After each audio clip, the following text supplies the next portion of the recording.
Hey y'all, I'm Arwen, the professional joy seeker, professional tarot consultant, and Barbara Walters wannabe. Today, I have the pleasure of talking to somebody who is actually a returning. She was abducted by aliens for 3 years. It's true story. She may tell you differently, but trust me on this one, abducted by aliens. And of course, I'm talking about the delightful hostess of Spread This Witches, Allorah Rayne. Allorah, welcome, and tell us a little bit about your channel. Hey Arwen, it's great to be here. Yeah, I was a vlogger from 2012 till early 2014, probably close to the beginning of summer. And then I was taken on a side road detour. But I am abducted by aliens. Yeah, abducted by aliens.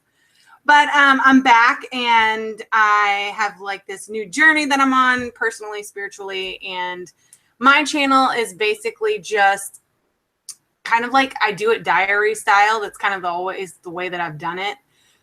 Just me vlogging about things that, you know, happen to me in my personal spirituality, or things that are important that I think need to be addressed. And of course, you know, because you introduced me that way, one of the hostesses of Spread This Witches, which I am so totally about these days. So yeah, that's what you'll find over on my channel. And I love your channel. I was just looking at it earlier today. True story. I book people and then I like, crap, I haven't watched their videos in a while. I need to go look. So I don't want it to sound like, oh my God, Arwen is so attentive. No, it's actually that I forget shit and do it last minute. Oh yeah. Oh yeah. My mouse pad is my notebook. That is so smart. I don't even have a mouse pad. And if you could see, you see behind me, my desk makes this look neat. Oh. What's your sun sign there? I'm a Pisces. Oh, okay. Enough said. I'm a Pisces moon.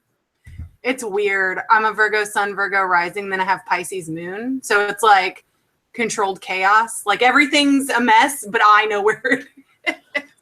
Well, I've got Aquarius rising and a Scorpio moon, so my moon just doesn't give a shit about all of it. And the Aquarius is too busy looking at other things like squirrel.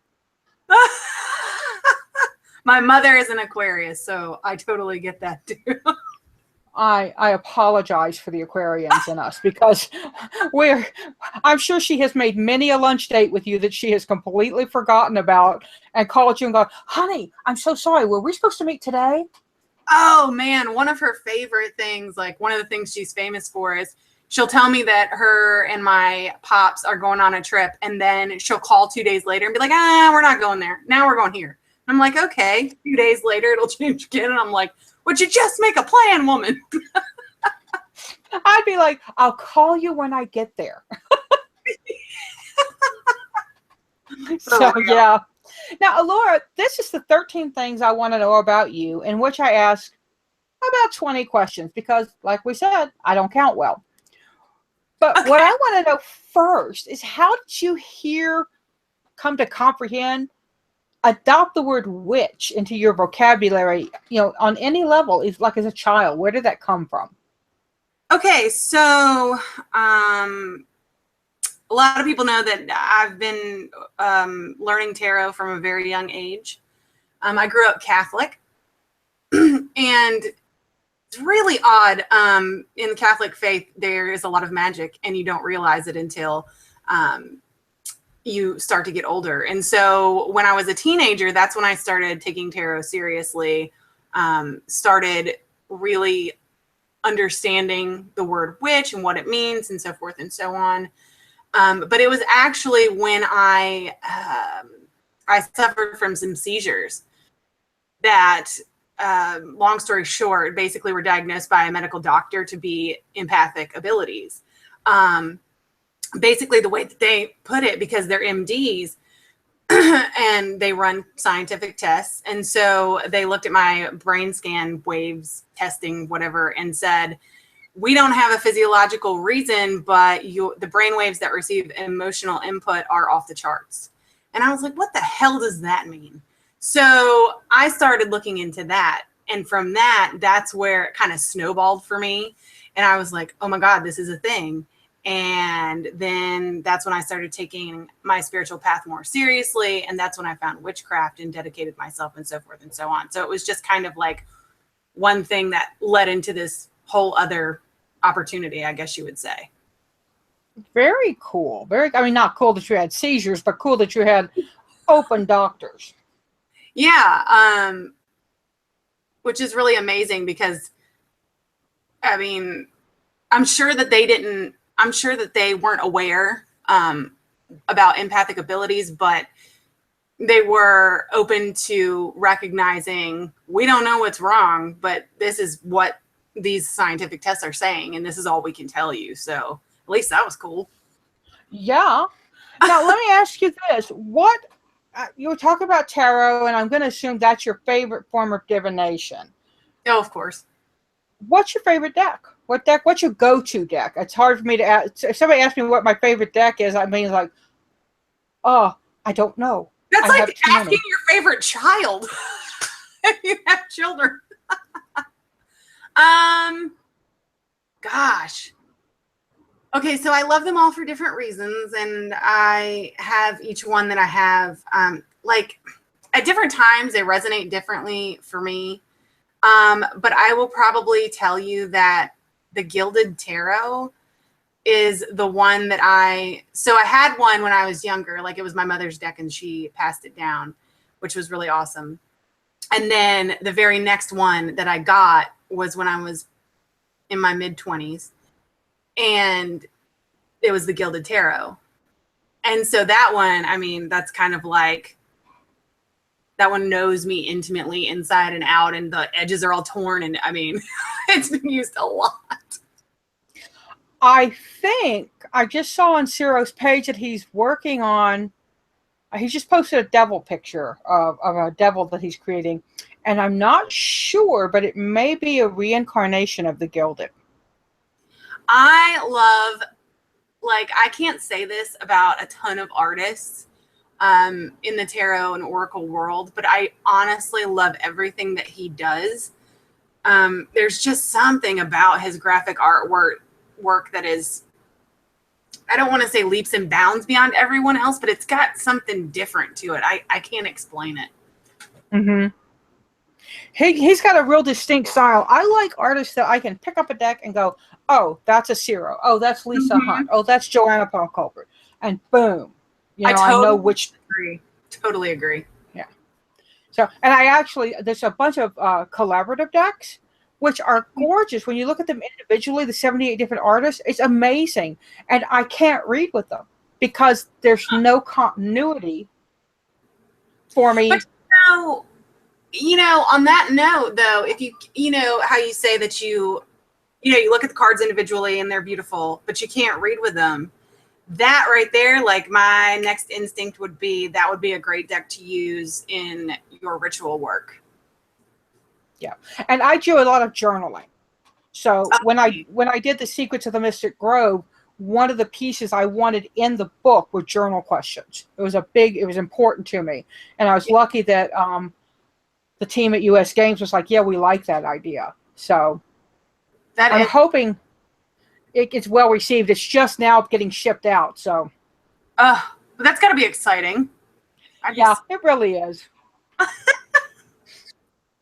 I've always wanted to have my name on a deck, and I created the Fairy Tale Lenormand, and that was cool. But this is about you, not me. So stop that. It's STW and me coming out. I just realized, wait a minute.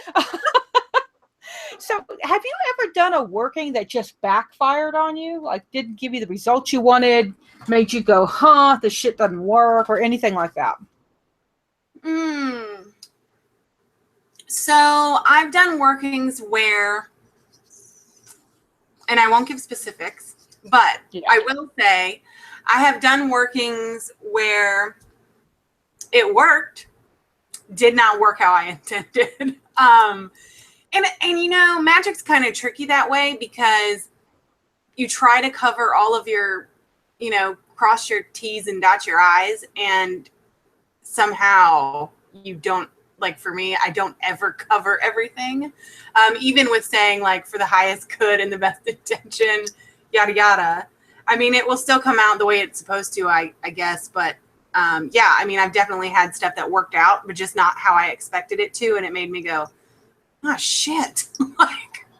like what happened? Yeah. Yeah. And I think that's something we all learn as baby witches, if you will. Now, there's a food question that I ask everybody, and I'm going to ask you, it may not translate to from where you are, but red sauce or green sauce? Neither. Heathen!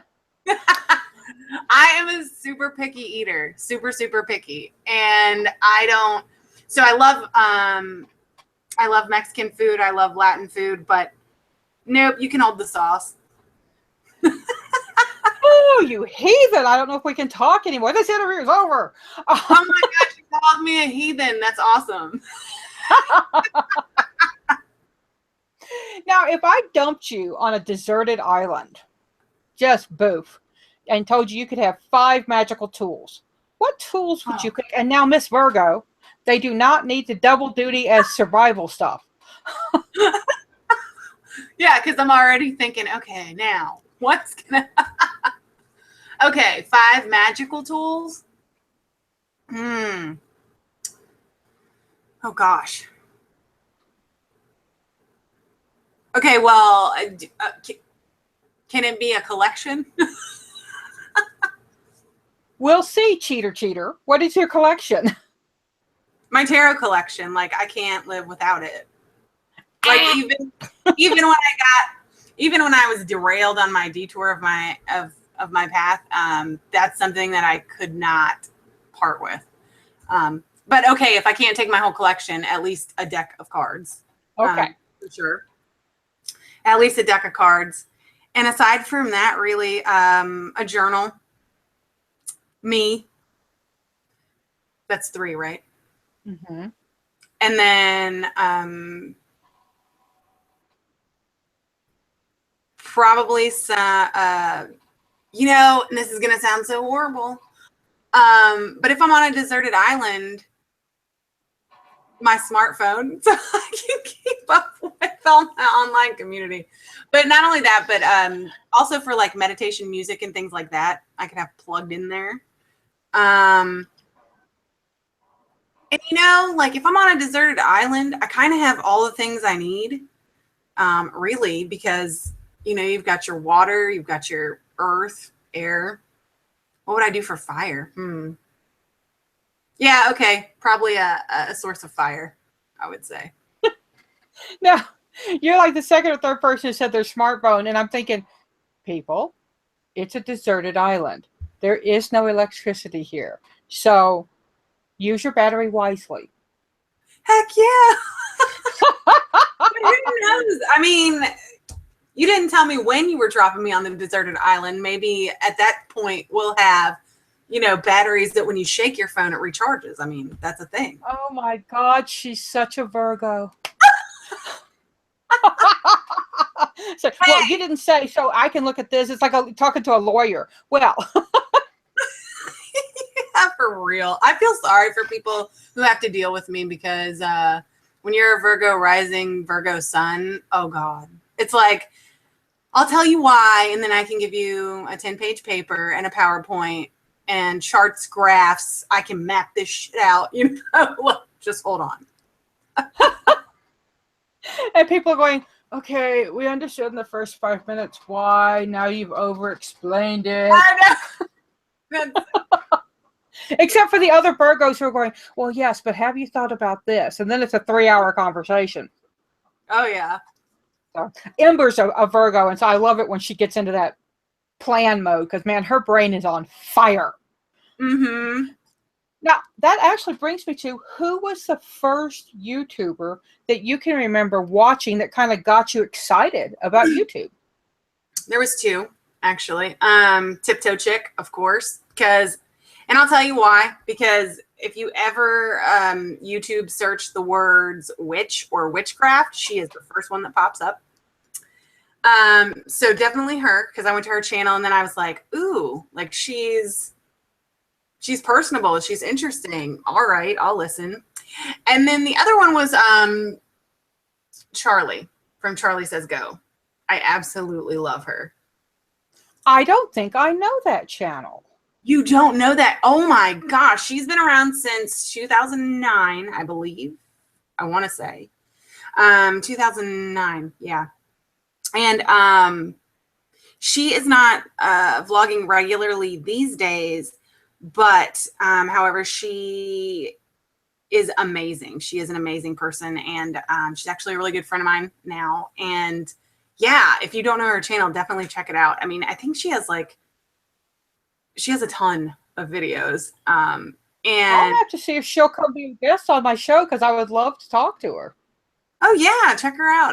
Definitely ask her if she's up for it. I know that she also ran Monarch Company, and she went through Flora and got all of her certifications there. I believe she went to Hibiscus Moon as well. I can't remember, but she's on it. That's awesome. That's very awesome. A channel I want to watch. So I love watching YouTube, but there are times when I'm just going through going, watch this later, watch this later, watch this later, watch this later. So like when I have time, yeah, I can do that. But time right now is few and far between. Whew. Well, I've just started another project with US Games. So if I have free time, that means I'm not working on the project. So right. Yeah, I try to go back to that. Now, you said you were a picky eater. Do you like to cook? So, yes and no. There are things that I cook very, very well, which I know that I cook them well. So I stick to those things. If you ask me for something exotic or something I've never made, I'm gonna be like, we're gonna order that out. What's your favorite meal? Oh, my favorite meal. Oh, that's a hard one. Okay, so I would probably have to say lasagna, homemade. Cheesecake, homemade. Yeah, my mom makes the best homemade cheesecake on the planet. And I'm a Southern girl, so the next one that I say will probably gross the majority of your audience out. But my dad also raised us on fried chicken liver. Yes, I knew you were going to say that because, man, I love chicken liver. I love it with some ketchup.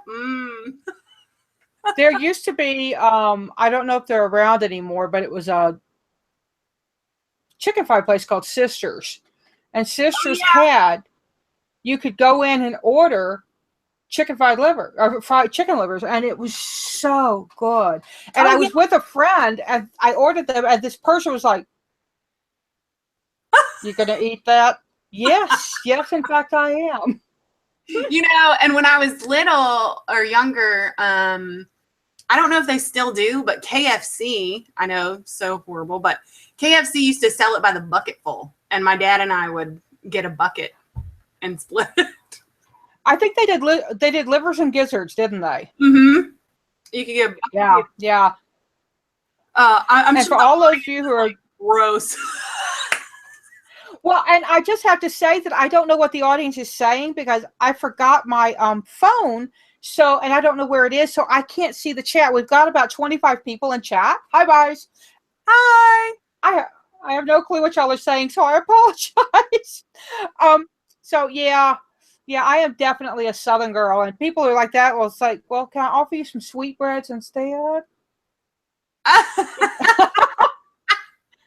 Y'all, sweetbreads is basically organs. So if somebody offers you sweetbreads or sweetmeats, you want to go, let me ask you what that is. Or as the one nun said to the other one in New York at the hot dog stand, what part of the dog did you get, sister? I'm bad. I come from a Catholic background. Like most of my family is Catholic. My portion was raised Episcopal, but the majority of my tribe is Catholic. So I know they're all going, okay, we're going to beat your butt. So let me ask you this, and this is a question I always caveat, because some people are like, they don't want to talk about it. If you can, tell us how you intentionally honor or care for your deity or what you use as higher power in your world.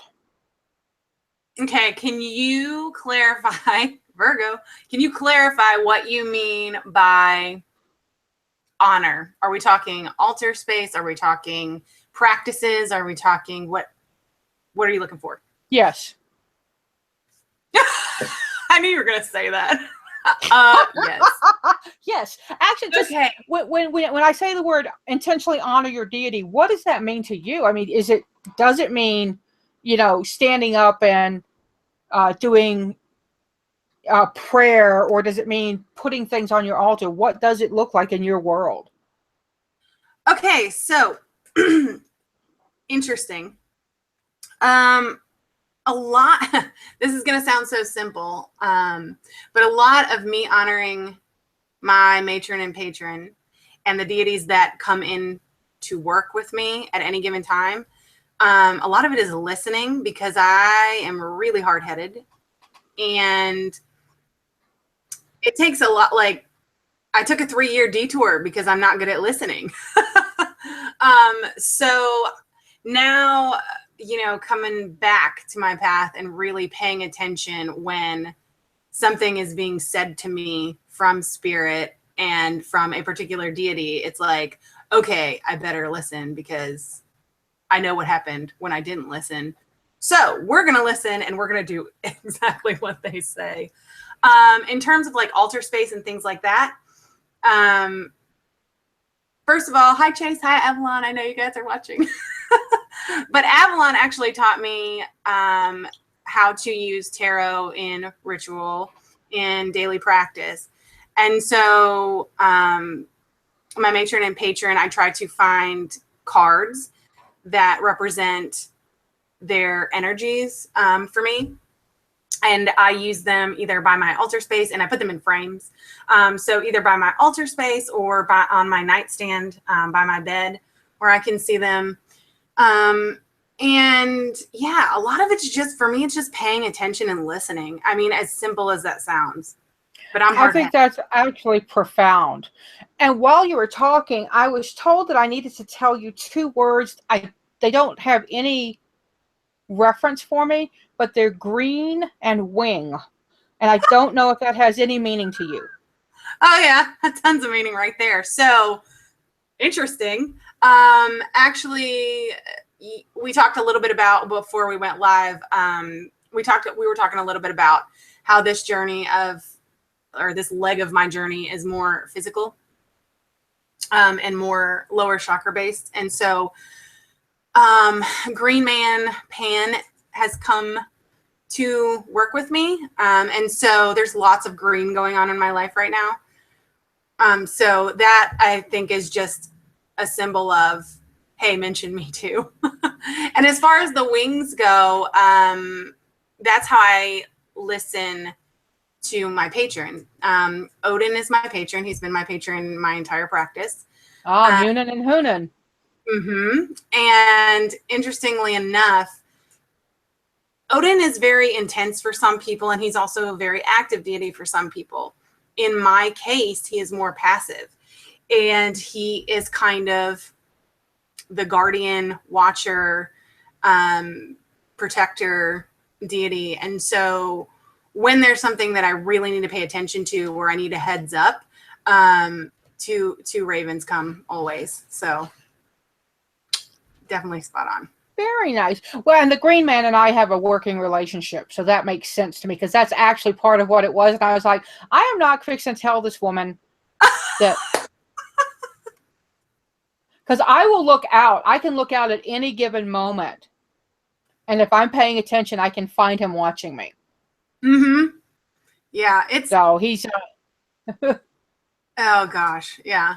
And like, it's been intense for me. Like, Green Man has been intense for me, because there are times when I'll be driving, like I said, it's listening and paying attention. But there are things where I'm like, dude, I just can't do that. Like, it'll be like, stop your car, get out, run. And I'm like, I can't. I'm on the friggin' highway. Like, what do you want me to do?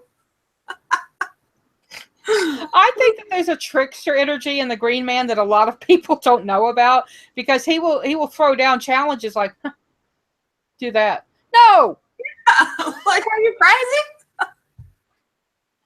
My response is, I'm 56, fat, and old. Oh, so, my answer usually is, can we please bring this when I am not in a compromising situation? And Chase is like, if you come to me, I can help you get healthy, and you can do that. Shut up, Chase. Oh, here's a little known fact about the two of owls. So he loves giving ideas, but when you tell him, okay, you got to do it, he's like, do I have to? But I love him. He's great. I do too. I just adore him. And someday he's going to cook me barbecue. He doesn't know it yet, but someday that's coming. Now, let me ask you this. What do you do for self-care for you? How do you take care of Allorah? Oh, God, I don't. No, that sounds so horrible, but I don't. Damn earth signs. Yeah, and that's part of this whole leg of this journey, is because I am usually so concerned and worried about everyone else around me that I come last. And I was just having this conversation this morning that lots of things are going on behind the scenes for STW, and we're working on a lot of new things. And Kali last night, my matron, was like, she's a very rough matron to have. But when she comes in for me, she's very stern, and she was basically like, you have got to take breaks, or you're just gonna have a break given to you. Yeah, exactly. Or I'm gonna fuck your world up, basically, to put it bluntly. Well, and what you have to remember with Kali, Jahama Kali, is that when she bitch slaps you, she has 8 freaking arms to do it with. I know. Right? It's like a car wash. Bop, bop, bop, bop, bop, bop, and your head's just going, sorry. I was at a drawing down up in Colorado. It's a big pagan festival where a bunch of priests and priestesses volunteer. When I say a bunch, I mean there's like easily 15 to 20 of us who do drawing down. And as you come in as a applicant or a supplicant, you don't know who you're going before. And one of my friends drew down Kali. And what I heard the next day, because I drew down so I didn't walk, but what I heard the next day was the people who went to Kali, they were all walking around like this. Because she had rocked their world. She was not sweet and polite. She had basically slapped the snot out of a bunch of them and said, you need to straighten up and fly right. Yeah, she's, I have great reverence for her. It's been 4 years since she's been with me, and it's been rough, but at the same time, it's been something that's very needed for me. And it's very, but she's interesting too, because she is very blunt and very in your face. But at the same time, if blunt and in your face doesn't work, she is the creator and the destroyer. So she can create whatever it is that you desire. You will be attracted to it. And then comes the realization that she's trying to get through to you. So if she can't do it through one avenue, she'll do it through the other for sure. Yeah, she's very authentic in the encounters I've had with her through her priestesses. And one priest. I had one friend who was a priest of Kali. But she was I have utter respect for her in terms of, she has one of the, I believe that deity is given life and voice by those of us who worship. Our energy feeds, grows, and sustains that image of deity. She has sustained her image because her worship has really never, it's gone underground, but it's never really gone away like it has with some of the Greco-Roman gods and some of the Celts. You know, the Norse also have the same kind of continuous energy. Right. But I think there's a symbiotic nature going on there in the way that I see it. let me ask you more questions. I keep digressing. Okay. My goodness. Are you a moon baby or a sun worshiper? What's your favorite of if you have to pick one or the other? Definitely a moon baby. I like it. Yeah, I thrive at night. If I have a choice. I don't always get a choice, but Right? Those of you who are diurnal are like, could we just be letting us alone during the day? I'm a better day person than I am a late night person now. I used to be a late night person. I right. didn't. That stopped. Like I said, I'm old. Well, yeah, and I think that's part of it too. Like, I think that stuff kind of evolves. Did she just agree that I'm old, y'all? No, I said you need to get older. Calm down. I was like, wait a minute. So, Allorah, here's another question for you. What did I ask you? What I did? Name something that brings you joy. What's something that always makes you just light up? Okay. Is this recent or all the time or my whole life or what are we looking for? Damn Virgos. Name something that brings you joy. Pick the thing that comes first to your mind. My co-hosts. Aww. Well, they are. I mean, we talk every single day, and I say all the time that they're like my soul siblings, and I absolutely mean it. Like, when something's going on or something's happened or just ideas or whatever's going on in my world, like we talk every day, and it's great to be able to lean on them or have, the same reciprocating energy, because you don't always, and especially as an earth sign, we put everybody else before ourselves. So it's kind of nice to have people that, reciprocate. Yeah, absolutely. And they're wonderful people. I believe I've interviewed both of them because it's... Avalon says you haven't interviewed her. She said you emailed her and she was unable to get to it, like arrange it in her schedule. But she told me, she said, when I told her I was doing this, she was like, yeah, she was like, well, tell me afterwards how you loved it or if you didn't like it or what. She was like, she was like, I want to do it too. So yeah. Yeah, I got Chase. I got two of ours because he was delightful. He was oh my so God, much fun. And y'all, Arwen's going to be on STW this coming Monday night, and Chase is so excited he could explode. Literally, I'm not exaggerating. When I did the STW Tarot tag that y'all did, if y'all go look for the hashtag STW Tarot, Spread the Switches Tarot. It's a great tag they did. It's very short, and it's a lot of fun. So go look at it. And Chase, I did your tag. It's scheduled to go live Thursday or Friday. I don't remember, but it's going. I did it. Long story short. But yeah, I'm excited to be on Spread the Switches. I love doing that sort of stuff because it gives me a chance to yap. And gods know I like to talk. Oh, well, we're excited to have you. I'm stoked. Awesome. Well, you tell that girl, and if she's watching, that girl. She is watching. Go schedule yourself, baby. I don't bite. I'm real easy to talk to. I think I make things fun. So, and I will pick on you. She'll pick right back. She's a little bit of a sassy minx, that one. I like it. Now, we're coming up to the two last questions. I can't believe we're already there. First, what is a good ghost story you can share with us if you have one? Like funny, scary, it doesn't matter. Just a ghost story you like to share. Okay, so I don't have like super, well, okay, all right. So I joined a paranormal team this past year in my local area, and I actually got to go to quite a famous haunt in the U.S. It's called South Pittsburgh Hospital. Oh, yes.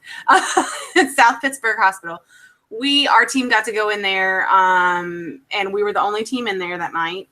And interestingly enough, there's the guy who ran it was a surgeon, and it was very interesting because he talked to us through, there's a technique that you use in paranormal stuff where you take a mag light and you unscrew the cap. So just so like it's almost connected the circuit with the battery, but it's a little bit, you have to touch it to make it connect. So you put a mag light like on a chair, on a counter or whatever, and you leave it.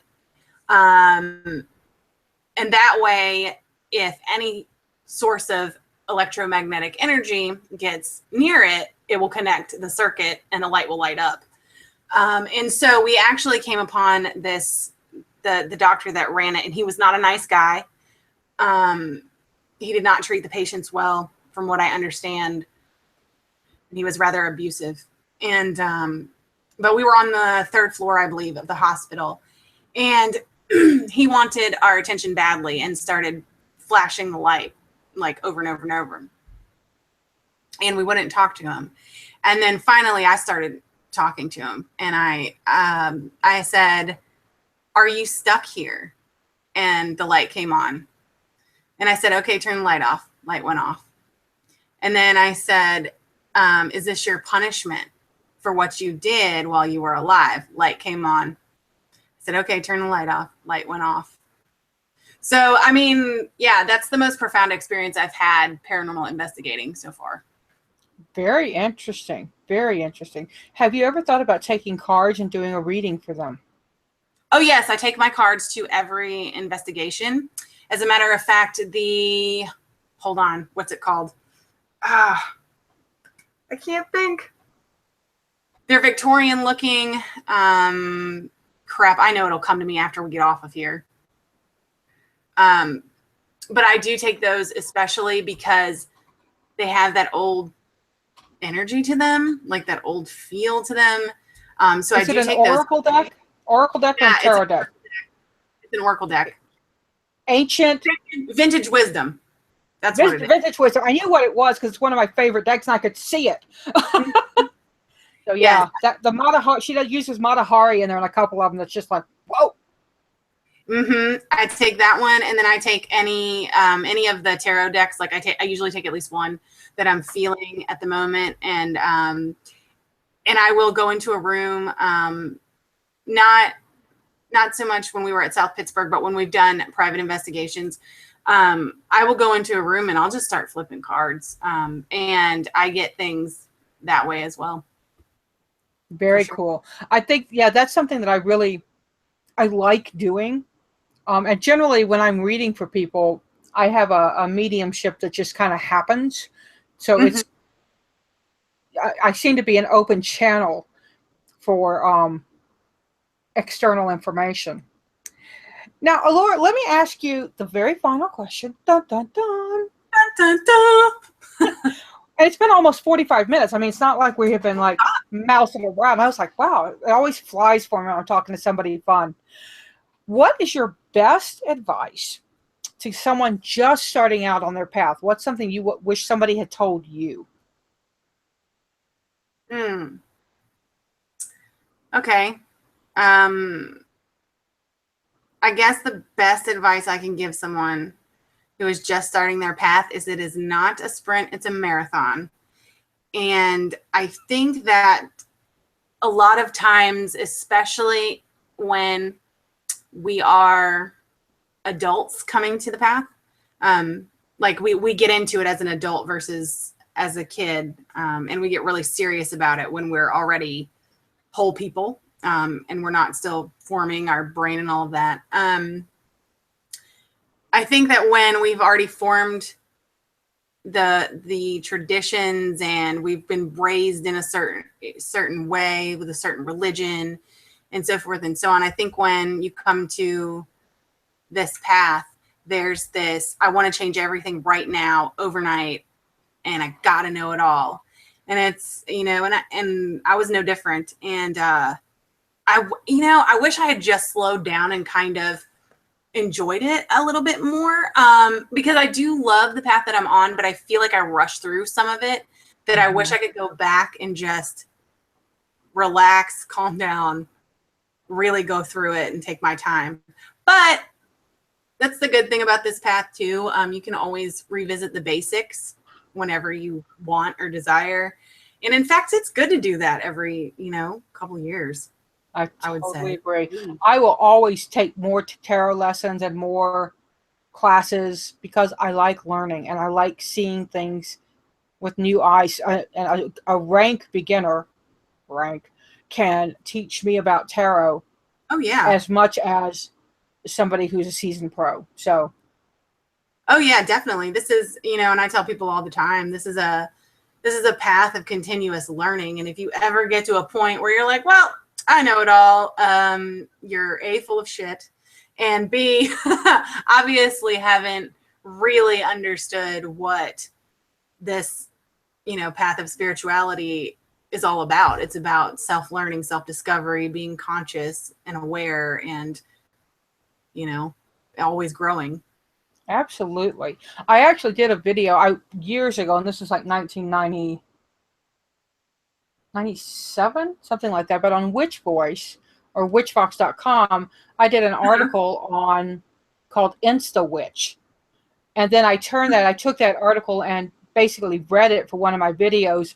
And the video tagline is, I promise to give you all the answers. And at the very end, I do. I give you absolutely every answer. So if you're looking to push stuff, if you're looking to rush it, go check that video out. All the answers are there, guys. I promise. Every one of the answers you'll ever need are there. You just have to supply the questions. Nice. Put a little Aristotle on them. And I love Aristotle. One of my favorite tarot spreads I ever designed was based on an Aristotle quote of Eudaimonia. So I just love that, man. He's freaking awesome. Thank you. Thank you so much for joining me and giving me your time. I know you've got lots on your plate. I will chat with y'all on Monday night. I'm so looking forward to it. When I say bye, I say seek joy, y'all. How do you say goodbye on your videos? I just say, see you guys later. That's usually how. Oh, she blows us a kiss. So, seek joy, y'all. Pass it on. We'll talk later.